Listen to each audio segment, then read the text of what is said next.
ഈ സമീപകാലത്ത് കേരളത്തിൽ ഏറ്റവും വലിയ കള്ളത്തരം പറഞ്ഞത് ആരാടോ ഞാൻ ചോദിക്കുന്ന ഇവിടുത്തെ അന്തം കമ്മികളോടാണ്.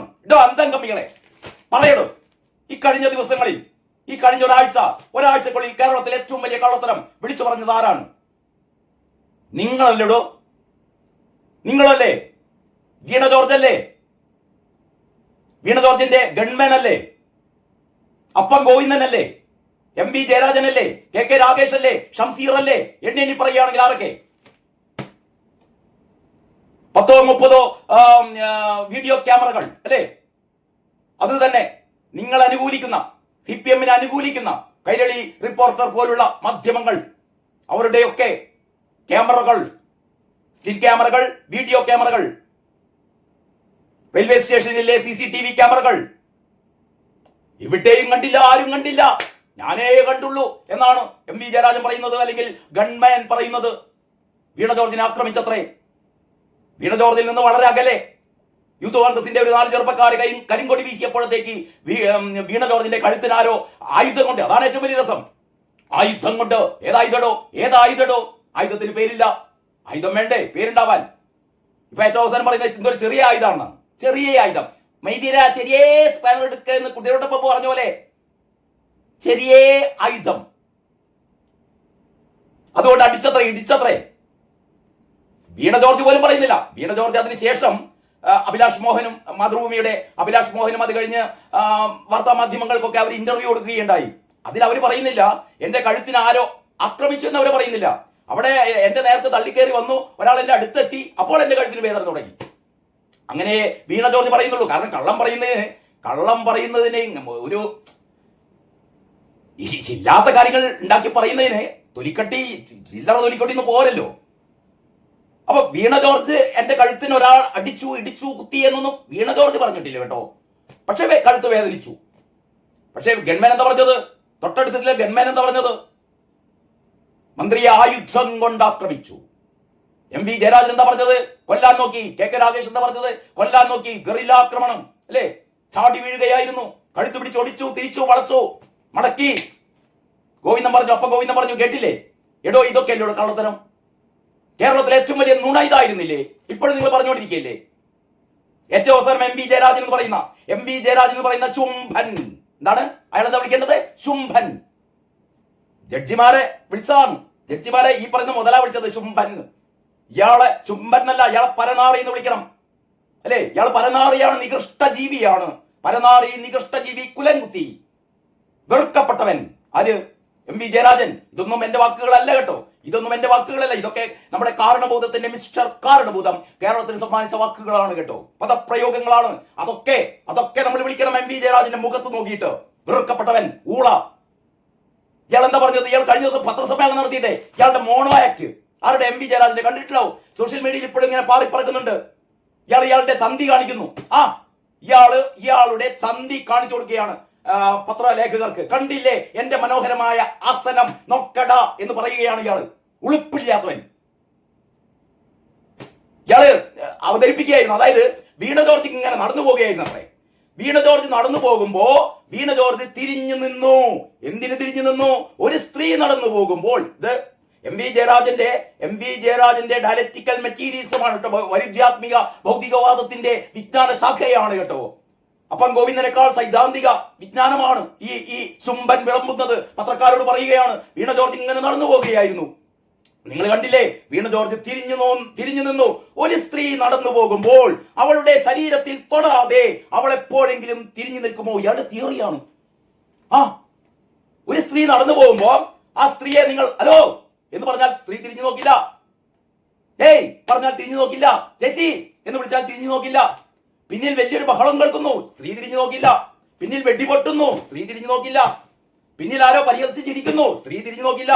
സ്ത്രീ തിരിഞ്ഞു നോക്കണമെങ്കിൽ അവളുടെ ശരീരത്തിൽ തൊടണമത്രേ. ഇതാണ് MV ജയരാജന്റെ തിയറി. എന്ന് പറഞ്ഞാൽ പറഞ്ഞു നാണം കെട്ടിട്ട് ഒരു തെളിവുമില്ലാതിരുന്നപ്പോൾ അവസാനം കൊണ്ടുവരുന്ന ഒരു തിയറിയാണ് MV ജയരാജൻ.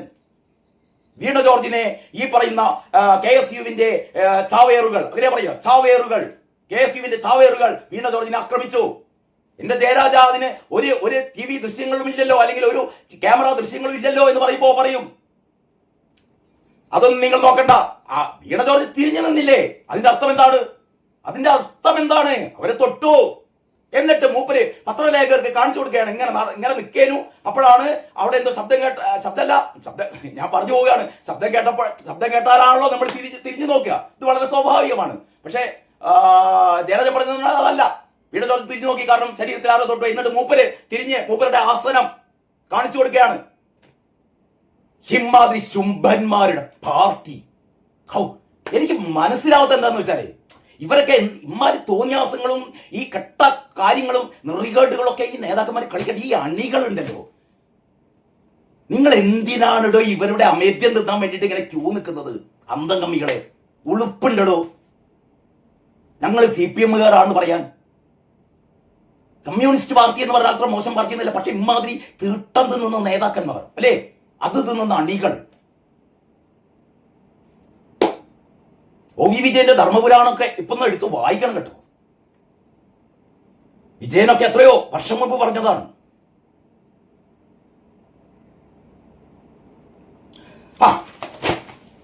അങ്ങനെ ദേശാഭിമാനിയുടെ അവസാന പുറത്ത് നുണകൾ ആവർത്തിച്ച് പ്രതിപക്ഷ നേതാവ് എന്നാണ് തലക്കെട്ട്.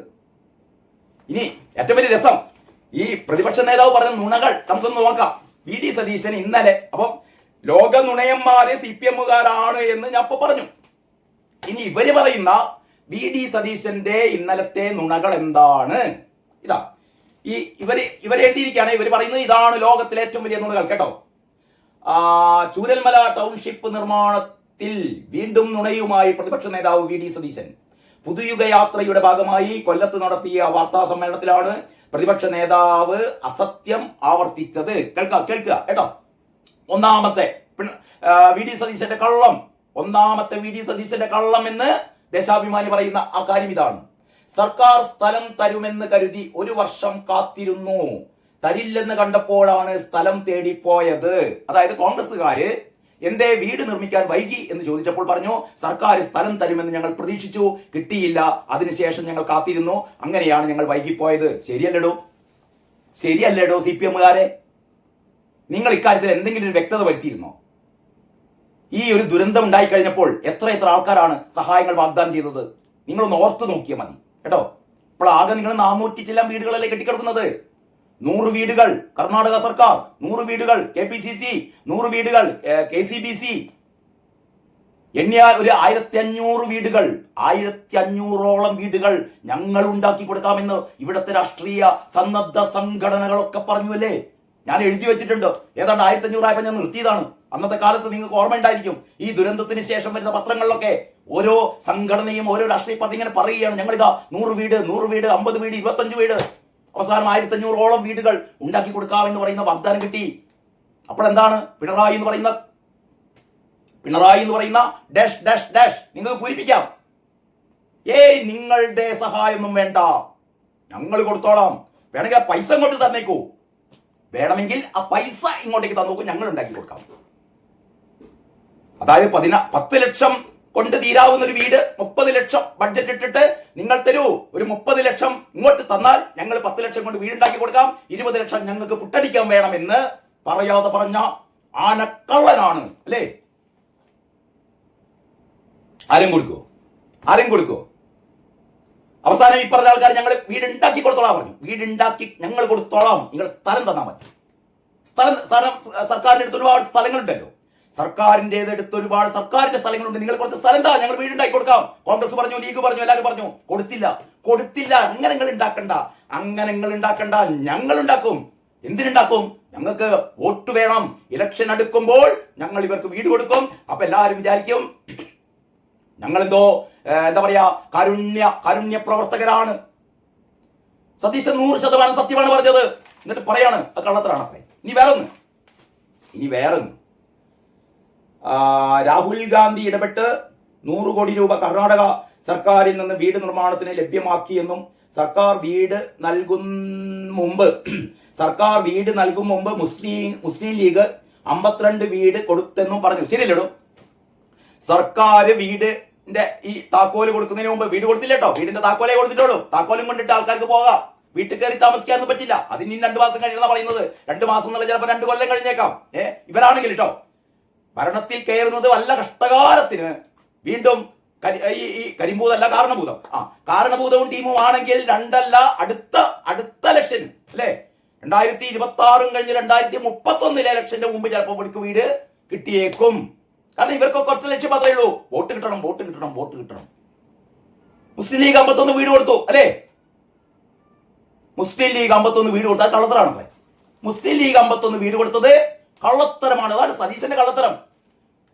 ഉളുപ്പുണ്ടോ നിങ്ങൾക്ക്? ഉളുപ്പുണ്ടോ? പോയി ചത്തുകൊണ്ടോ മിനിമം. മുസ്ലിം ലീഗ് 51 വീടുണ്ടാക്കി കൊടുത്തിട്ട് അത് സതീശൻ പറയുന്ന കള്ളത്തരാണ്. ഇനിയുണ്ട്. ടി സിദ്ദീഖിനെതിരെ പ്രദേശവാസികൾ കൂകിയത് മുഖ്യമന്ത്രി കേട്ടു നിന്നു എന്നും അടുത്ത കള്ളത്തരം. സതീശൻ കള്ളത്തരാണ് പറയുന്നത്. ടി സിദ്ദീഖ് പ്രസംഗിച്ചുകൊണ്ടിരിക്കുമ്പോൾ കൂകിയില്ലടോ നിങ്ങളുടെ അന്തംകമ്മികൾ? മുഖ്യമന്ത്രി മിണ്ടാതിരുന്നില്ലേ?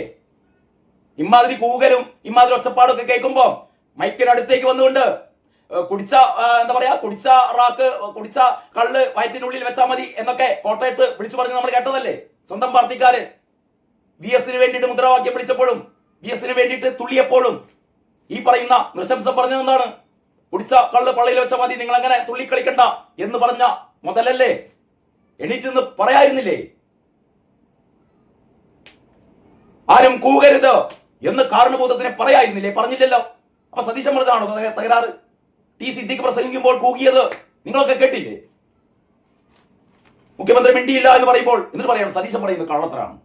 ഇതാ വീണ്ടും കല്ലിട്ട് പോകുന്നത് മാത്രമല്ല ഞങ്ങളുടെ പണി എന്ന് പറഞ്ഞ മന്ത്രി കെ രാജൻ ഔദ്യോഗിക പരിപാടിയുടെ അന്തസ് മനസ്സിലാക്കണമെന്നും സതീശൻ പറഞ്ഞു. ശരിയല്ലടോ? റവന്യൂ മന്ത്രി രാജനാണ് ആ സമ്മേളനത്തിൽ അല്ലെങ്കിൽ ആ ചടങ്ങിൽ പറഞ്ഞത് കല്ലിട്ട് പോകുന്ന പരിപാടി ഞങ്ങൾക്കില്ലാന്ന്. അങ്ങനെ പറയേണ്ട വല്ല കാര്യം ഉണ്ടായിരുന്നു? അങ്ങനെ പറഞ്ഞില്ലേ? രാജൻ പറഞ്ഞില്ലേ കല്ലിട്ട് പോകുന്ന പരിപാടി ഞങ്ങൾക്കില്ലാന്ന്? ഇവന്റെ വർത്താനം കേട്ടായിരിക്കും രാജന്റെ മറ്റേ ഭാര്യ വീട്ടുന്നോ അല്ലെങ്കിൽ തറവാട്ടുന്നോ കൊണ്ടുവന്നിട്ടാണ് ഈ വീടൊക്കെ ഉണ്ടാക്കി കൊടുക്കുന്നതെന്ന്. ഇവരുടെ വർത്താനം കേട്ടാൽ എങ്ങനെയാണ് ഈ വീടൊക്കെ ഉണ്ടാക്കി കൊടുക്കുന്നത്? തായ്ക്കണ്ടി തറവാട്ടുന്ന്, മരുവാന്റെ തറവാട്ടുന്ന്, രാജന്റെ തറവാട്ടുന്ന്, കേളുവിന്റെ തറവാട്ടുന്ന് ആ പൈസ എടുത്തിട്ടാണ് വീടുണ്ടാക്കുന്നതെന്നാണ് ഇവരുടെയൊക്കെ വിചാരം. എന്നിട്ട് പറയാണ് കല്ലിടൽ മാത്രമല്ല ഞങ്ങൾ കല്ലിന്റെ മേലെ കല്ലിന്റെ മേലെ കല്ല് വെക്കാൻ പണം തന്നത് ഇവിടുത്തെ സാധാരണക്കാരാടോ? ഇവിടുത്തെ കോൺഗ്രസ്സുകാരുണ്ടോ? ഇവിടുത്തെ ലീഗുകാരുണ്ടോ? ഇവിടുത്തെ BJP-കാരുണ്ടോ? ഇവിടുത്തെ ജനങ്ങളാടോ? രാഷ്ട്രീയ മതഭേദമന്യേ മുഖ്യമന്ത്രിയുടെ ദുരിതാശ്വാസ നിധിയിലേക്ക് സഹായം കൊടുത്തത് ഇവരൊക്കെ ആണോ? അല്ല നിങ്ങളല്ല. നിങ്ങളൊന്നും ഒരു പൈസ പോലും കൊടുത്തിട്ടില്ലടോ, ഒരു പൈസ പോലും കൊടുത്തിട്ടില്ല. എന്നിട്ട് നിങ്ങൾ പറയുന്ന ആനക്കള്ളം അല്ലേ? എന്നിട്ട് സതീശൻ പറയുന്നത് നുണയാണ് എന്ന്. ഇങ്ങനെ എഴുതാൻ ലോകത്തൊരു പത്രമേ ഉള്ളൂ, അത് ദേശാഭിമാനിയാണ്. നുണകൾ ആവർത്തിച്ച് പ്രതിപക്ഷ നേതാവ്. ഞാനിപ്പോ വായിച്ച 6 പോയിന്റുകൾ, ഈ 6ഉം പച്ച പരമാർത്ഥമാണെന്ന് നിങ്ങൾക്കറിയാം. ഇതിലെവിടെയാണോ കള്ളം? എന്നിട്ട് ഇതൊക്കെ പറഞ്ഞിട്ട് ഇതൊക്കെ സതീശന്റെ നുണകളാണ് എന്ന്. ഇതൊക്കെ കാണുന്നുണ്ടോ? ഇതൊക്കെ കണ്ണു തുറന്ന് കാണുന്നുണ്ട് ഇവിടുത്തെ ജനങ്ങൾ കേട്ടോ. അവരുണ്ടല്ലോ, അവര് നിങ്ങൾക്ക് ഇതിന്റെ മറുപടി തരും കേട്ടോ. മറുപടി തരും, കാത്തിരുന്നു കേട്ടോ. ബാക്കി കാര്യങ്ങൾ നമുക്ക് അടുത്ത വീഡിയോയിൽ പറയാം. അതുവരെ എല്ലാവർക്കും നന്ദി, നമസ്കാരം.